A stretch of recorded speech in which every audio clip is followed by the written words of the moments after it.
Man ir tas gods pieteikt mūsu pirmo viešņu, kuras aicinātu ieņemt savu vietu uz skatuves. Tā ir Unė Kaunaitė, kura vada organizāciju Viļņā. Šīs organizācijas mērķis ir uzlabot izglītības kvalitāti. Un organizācijas nosaukums ir Edu Vilnius. Un jāsaka, viņa arī ir daļa no komandas, kuras mērķis ir kopumā pārveidot izglītības pieredzi tādā veidā, lai mācīšanās process un veids, kā tas notiek, patiesībā atbilst varbūt tādiem nākotnes ekonomikas likumiem. Un jāsaka, mūsu runātāja Unė ir tostarp arī bijusi premjera padomniece, runājot tieši par izglītības jautājumiem un ko tur slēpt.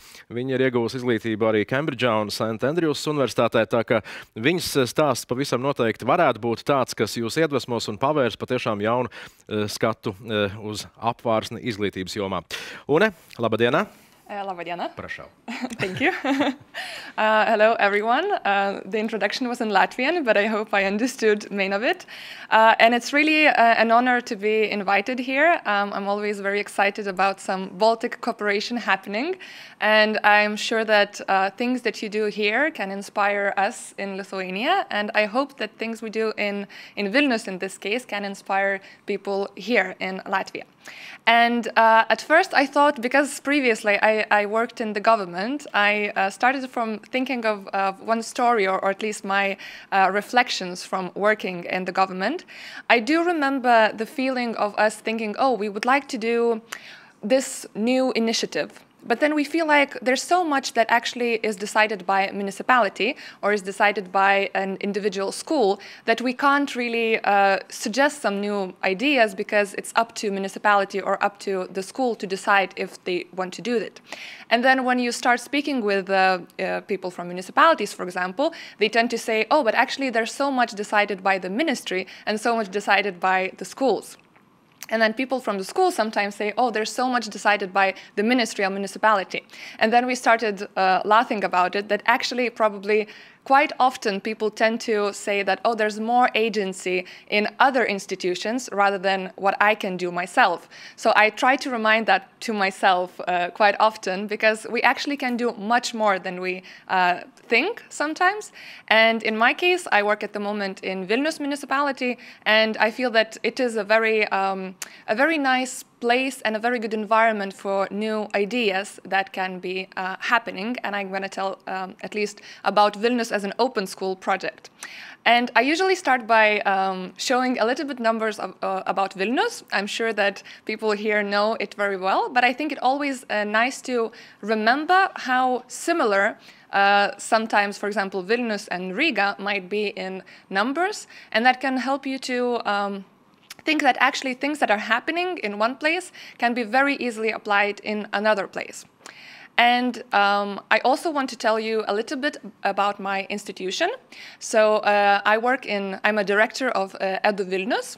And Edu Vilnius, education, Vilnius, so it's self-explanatory. We are education agency of Vilnius municipality, and we work with all schools in Vilnius. And our main goal is to improve the quality of education.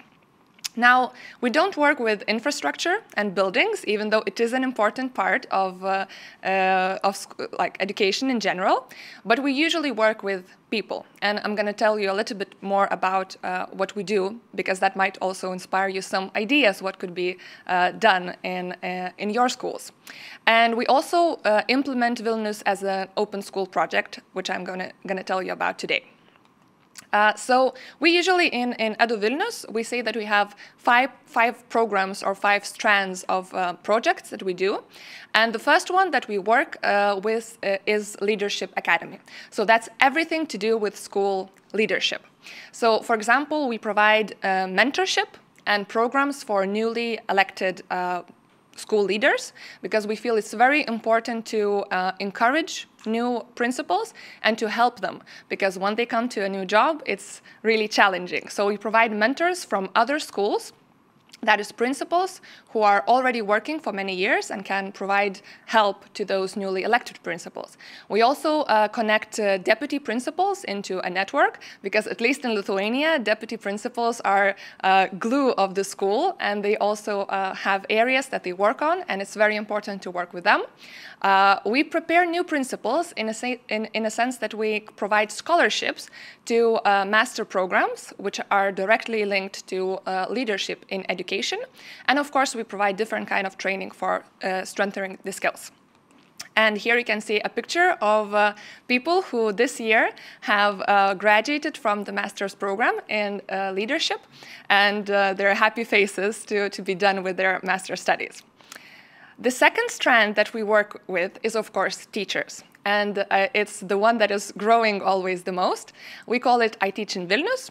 And there are different kind of programs that we do. Once again, we work very much with newly teachers who just came to schools, because research usually shows that the first 5 or even the first 3 years are key for teachers to decide if they want to stay in the school, or if they feel that they are too overburdened with everything that's happening, and they quite often leave the school.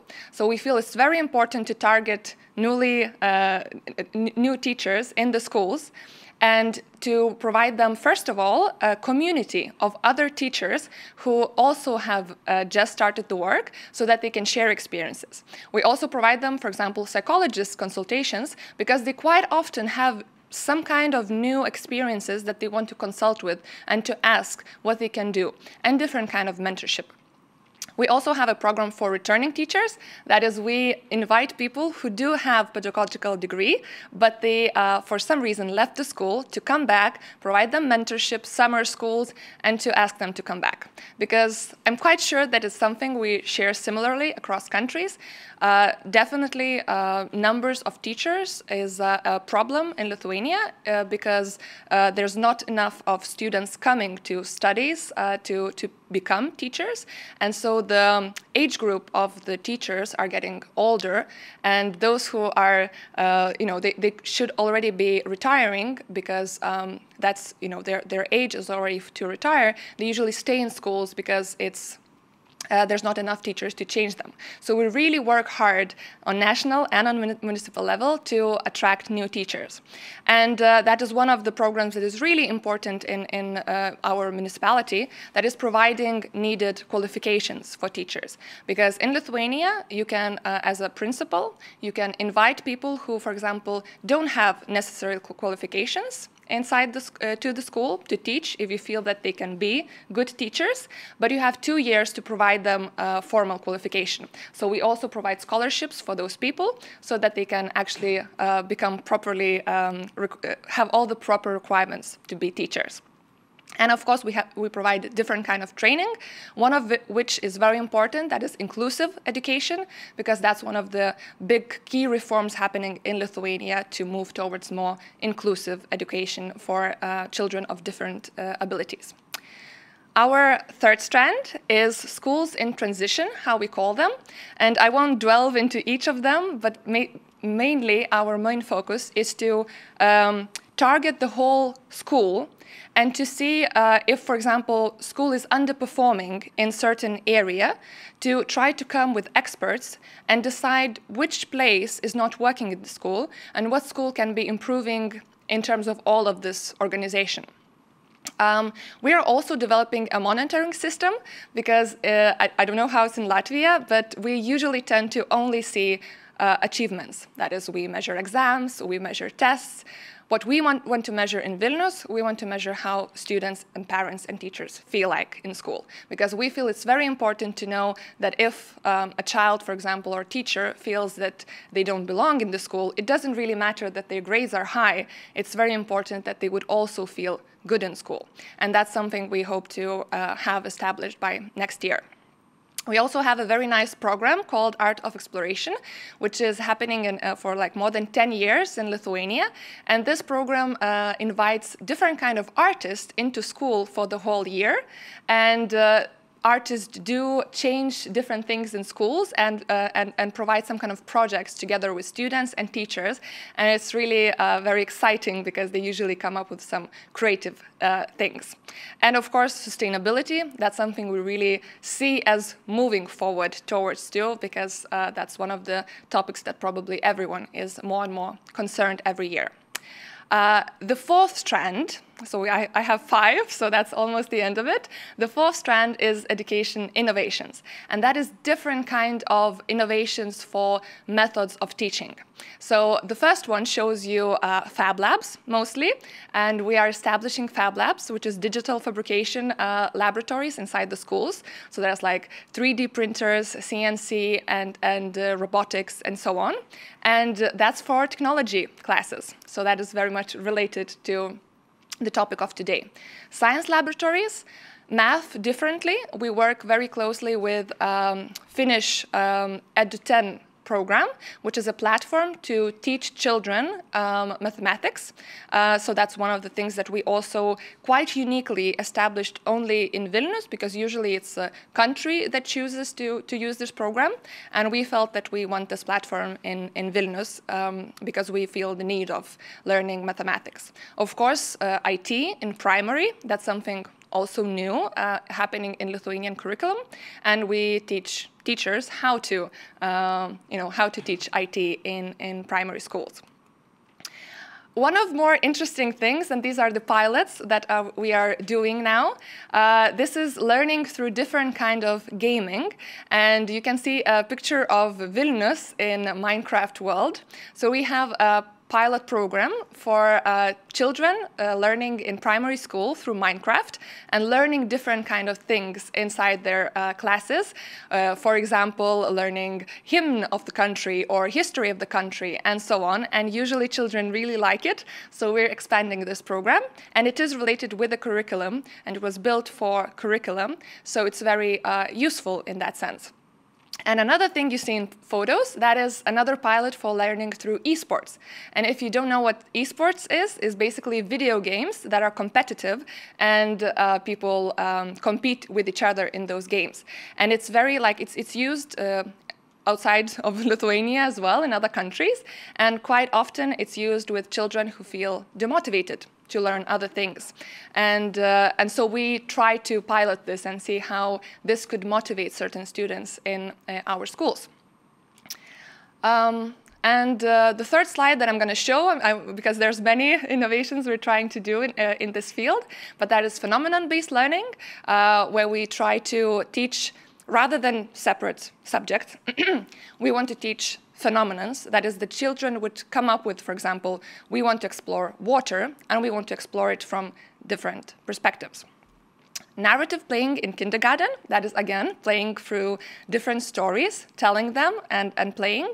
Media information literacy, which is, of course, extremely important in nowadays world because of what's happening around us. So these were our 4 strands that we worked on before December last year. And then the 5th one started. And to tell why we have this 5th strand, I want to tell you the backstory of how we got there. So you probably heard the name of Bloomberg. And so Bloomberg Philanthropies has this Mayor Challenge that is happening once in a while. It doesn't have a very strict schedule, but it happened previously in previous years. Usually it used to happen, for example, only in Europe or only in USA. And last year, for the first time, it was done globally for any mayor in the world submit an idea that they would like to make reality and $1 million to implement it. And so 631 cities provided their ideas from almost 100 countries around the world. And Vilnius, of course, was one of them. And I was not working in a municipality by then, so I can only tell what I heard. But I know that different ideas were thought of, starting from transportation to greenery, education, and so on. So it's not that you straight away know that, oh, this idea is the best and the only one. It's more that you come up with ideas and try different them. And I'm lucky because education was the idea that was submitted, and I think Vilnius is very lucky because we moved forward with this idea. And where it came from, so basically because the thought of ideas was related to COVID, of course we saw that because of pandemia, the way education happened changed, and we can never be sure that we can always rely on live learning inside the classroom. Another problem that we definitely have in Vilnius, and it's still a huge problem, is that schools are overcrowded. That is, students do not fit into schools because the city is expanding, number of students is expanding, it takes a long time to build a school. And so, municipalities started thinking, maybe you can learn in other places. And, well, third, what we're all talking about is that education is quite old-fashioned in its forms, and it's focused on knowledge rather than competencies that you actually need in real life. So this is where it all started, and it was submitted with different kind of sort of thoughts about. And I think it's important to know that sometimes, the idea might not be perfect in the beginning. It's not always that you straight away know that this is how it's going to work. It's more important that you have an idea that you can perfect together with other people. And this is what happened.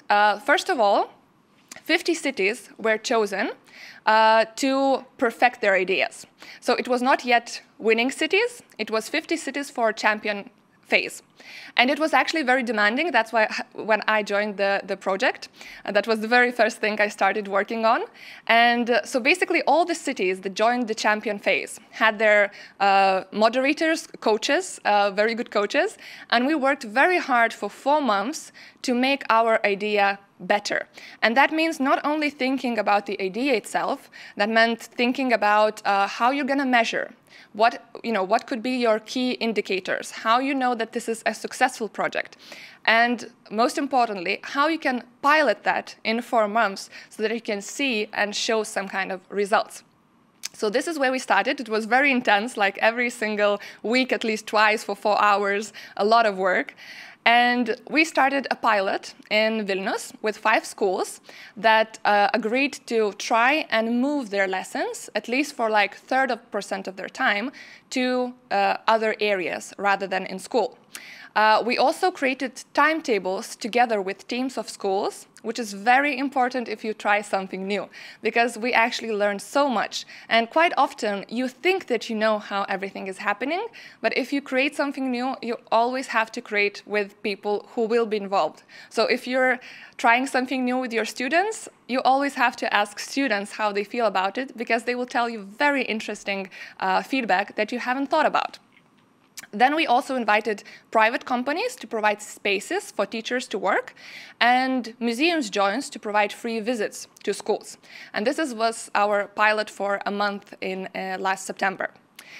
We also did a very, it's very simplistic, but it was done in a very short time, sort of like an online platform where you can add lessons. So the idea we have is that teachers who already went outside and had a very successful lesson, that they could write it up and give it to other teachers to use so that it would take less time to prepare to go outside. Because of course you have different lessons when you go outside. And so examples of these lessons were, for example, 7th grade students who integrated math, geography, and their second language to learn about water system in Vilnius. So they went to Vilnius Water company, learned how city is operating with water, and then had different tasks for geography, running around the city, and so on. Or, for example, 8th graders learned maths, history, and English, and that actually happened in municipality because they were given municipality budget. They learned how the budget is formed, and they had different maths tasks for budget, and then everything in English, and so on, and it was very practical. Another example, which actually happened later after our pilot, but we really liked it, was 8th graders moving their technology lesson to a 3D model building company in Vilnius. And they also learned about how you can actually apply these things, or, for example, sell your 3D model to a gaming company, and that's how you earn money these days. So, you learn about new things that are happening in the world. And what we learned from students, first of all, it is that this kind of learning was more engaging. 90% of students were very supportive of the format. 80% of students said that the lessons in urban spaces are more interesting, and almost half of that said that it allowed learning multiple things at the same time. We, of course, identified certain challenges. For example, that is extra burden on teachers. And we understand that preparing for new lessons is always an extra burden, at least especially for the first time. So that's why we were thinking about the platform and giving as many lesson plans prepared as possible. And then, of course, inflexible school schedules, because going outside means that you have to spend more time. It's not enough for the break to go outside. You usually have to block different kind of lessons, and that's why school timetables have to be prepared for this kind of going outside. And this is one of the things we are planning in the future, that is sitting down with different schools and preparing exemplary timetables for other schools.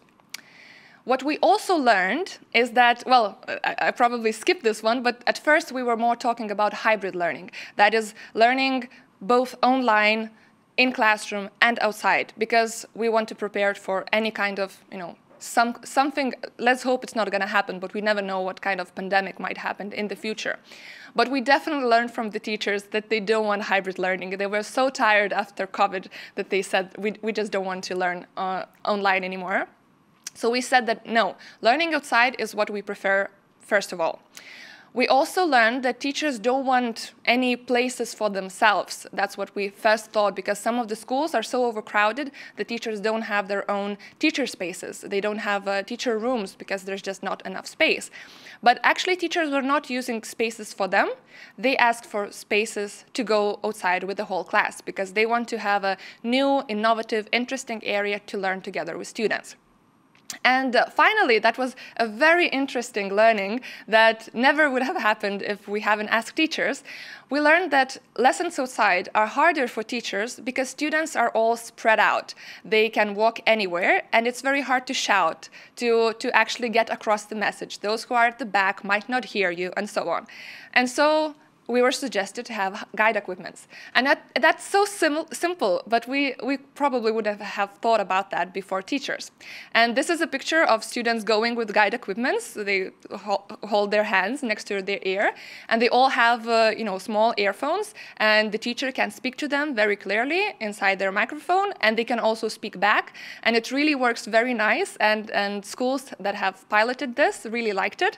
And our goal is actually to have at least one set of guide equipment for each school during the next 2 years, so that it would be easy to go outside together with your class.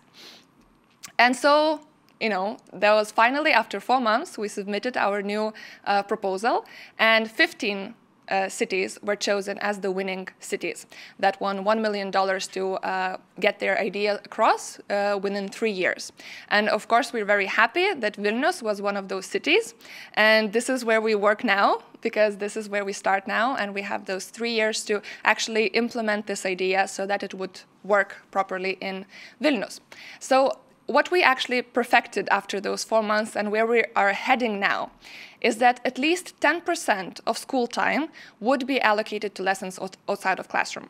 Those of us who work in education probably know that that's still very challenging, because 10% of time, it's a lot of time, but that's our goal, and we hope that setting this goal will allow us to move as close to it as possible and maybe, hopefully, reach it. We want that teachers would use project-based, phenomenon-based learning methodologies, so it would be much more integrated lessons and learning through practical, real-life problems, and children would learn collaboration and creativity outside of their classrooms. We also want to make a very good online platform, which is, as I said, uploaded with easy-to-use scenarios, but it would also have time slot for teachers to easily book classes outside happening in certain institutions. So, for example, as I was using previously, municipality would put out time slots that you could book and come with your class and learn about the budget. And that, of course, means that one person has to be present and has to allocate their time inside municipality. But we feel that that's very important and good.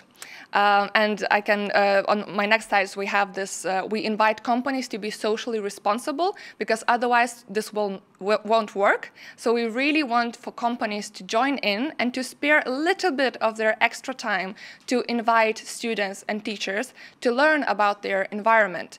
And we feel so far we received a very positive response after winning the contest, and many companies are very interested, many institutions are interested. So we will see how that goes, but we're really excited to try this. We of course want to provide teachers extra competencies so that it would be easier for them to learn outside. And we also want to pilot placements inside institutions so that teachers could actually not only learn for like, a week or 2 weeks, but to have a month, for example, during their holidays inside a certain institution to learn how they actually work. And of course, as I said, we provide schools with guide equipments, which so far seems a very important thing. So usually you would start from philosophy and move to practical things, but I will switch this up, and I want to finish off by showing why we think this is important and why we believe this idea so much. So here you can see a graph showing students' engagement by grades. It was done in USA. And we want to repeat these results, well, not repeat, but see how it looks in Lithuania. But what you see and what is usually reported across the world is that student engagement is decreasing by grades. That is, primary school children usually start quite engaged inside their school, and then year by year they get less and less engaged. And what research also shows us is that engagement is linked to achievement. If a student is interested in what's happening, they will learn more and they will understand more and will put more work into what's happening. So that's why we feel that we need to invest more into engagement. And so what we see from our pilot is that students find this more interesting and more engaging. And we hope that by creating more schools, more lessons like this, we can engage students more. And we feel that this kind of learning prioritizes creativity, curiosity, engagement, and other soft skills that are sometimes forgotten when we think about only learning maths and so on. We also feel that it's a huge change of mindset, and it was mentioned today in the beginning that we also have to change minds, right? So we feel that it's a huge change to understand that school is no longer the sole educational place to learn something, and that learning can happen anywhere. And I'm quite sure that that's something we share across countries, because in Lithuania, it's still quite often that if you say that, oh, I'm going outside, parents and children and teachers see that as an excursion, something fun. We're going somewhere fun. It's going to be interesting, but it's not going to be learning. And for us, it's very important to start to speak about that. It's no matter where, everywhere is learning, and it's still the same lesson, just in another place. We also think that involving other entities in the process could raise confidence in education system, and we hope to measure that, because quite often we see that people who finished school 20, 30 years ago, they tend to think about the school in the same way as they were taught, and they think that the school is still the same. While involving them in the process and seeing how lessons have changed could increase the confidence in educational system. We also hope that this will help students to choose career paths better, because they can learn about new careers. And as an example, I was showing you with 3D models, a company that sells 3D models. That's something you most likely will not hear at school, because even teachers might not know about these kind of careers because it's very recent. And so children can learn about it and know that this is something you can do in life. And of course, there are many other examples that you can learn about. We also feel it helps to integrate students who experience learning difficulties and they're demotivated, for example, or bored, simple as that.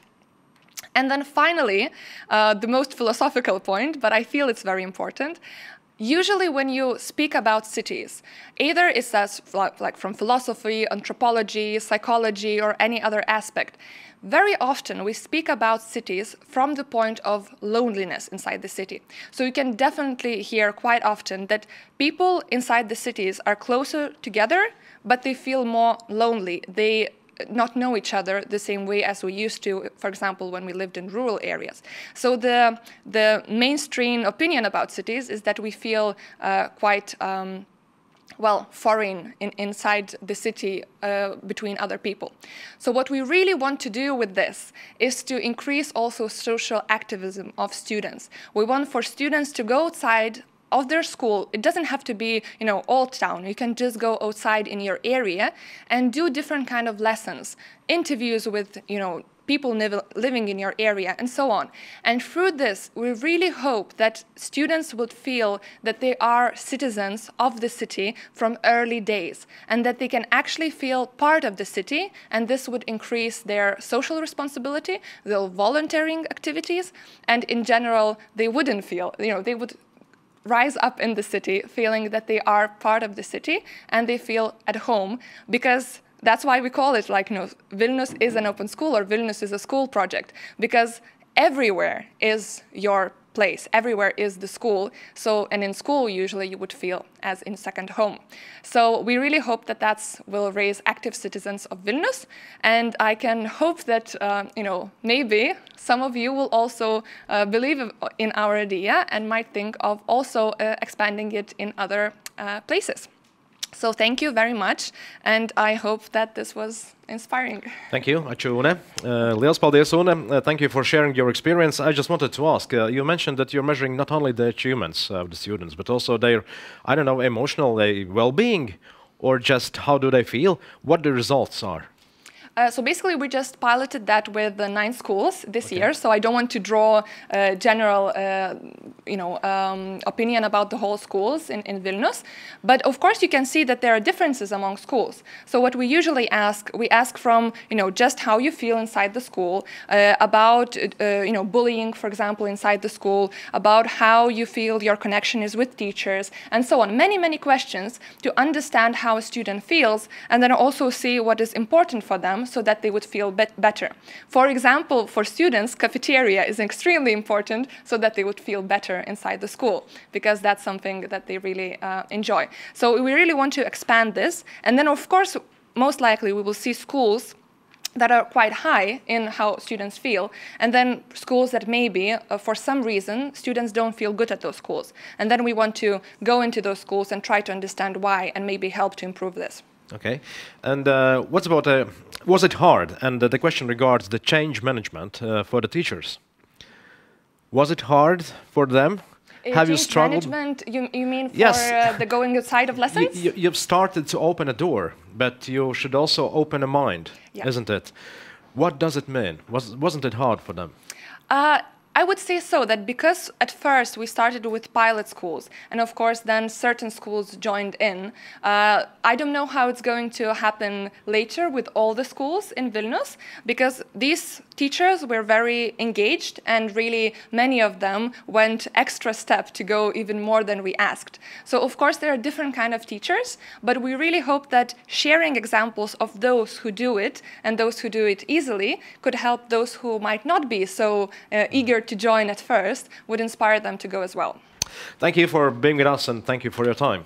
Paldies, dāmas un kungi, tā bija Unė Kaunaitė no Edu Vilnius. Viņa ir šīs organizācijas vadītāja un mūsu pārstāve no Lietuvas mūsu šīs dienas iedvesmas dienā.